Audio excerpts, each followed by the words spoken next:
টানা ৩ দিনের জ্বরে আমার বেহাল অবস্থা। মুখে কোনো রুচি নেই কিছু খাবার মতো। তো এবার জ্বরে যেটা হয়েছে আমার খুব কাঁচা আম খেতে ইচ্ছে করছিল। তো বাসা থেকে বের হতে পারছিলাম না। আর আজকে হচ্ছে আমাদের সবজিওয়ালা মামা আমগুলো নিয়ে আসছে। আর সিজনের তুলনায় আমগুলো বেশ বড়ই ছিল। তো আমি অনেকগুলো আম নিয়েছি, সেখান থেকে 2টা আম ভর্তা করার জন্য নিলাম। ভালো করে ধুয়ে খোসা ছাড়িয়ে নিলাম। তারপর হচ্ছে এগুলোকে লম্বা লম্বা স্লাইস করে নেব। এত মানে ধৈর্য হচ্ছিল না যে আমগুলো কাটবো, এতই খেতে ইচ্ছে করছিল।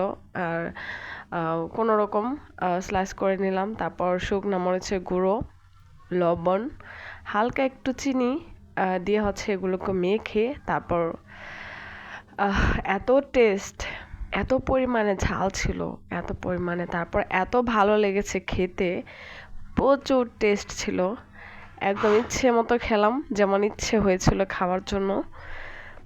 এত ভালো লেগেছে আমগুলো। মানুষের নাকি আম খেলে দাঁত টক হয়ে যায়, আমার কিন্তু হয় না, আমি প্রচুর টক খেতে পারি।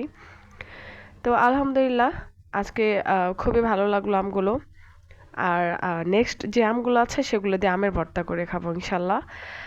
তারও একটা ভিডিও তৈরি করে ফেলবো। এইভাবে স্লাইস করে আম খাওয়ার যে মজা, এটা কিন্তু অবশ্যই বাসায় ট্রাই করবেন আর আমাকে জানাবেন।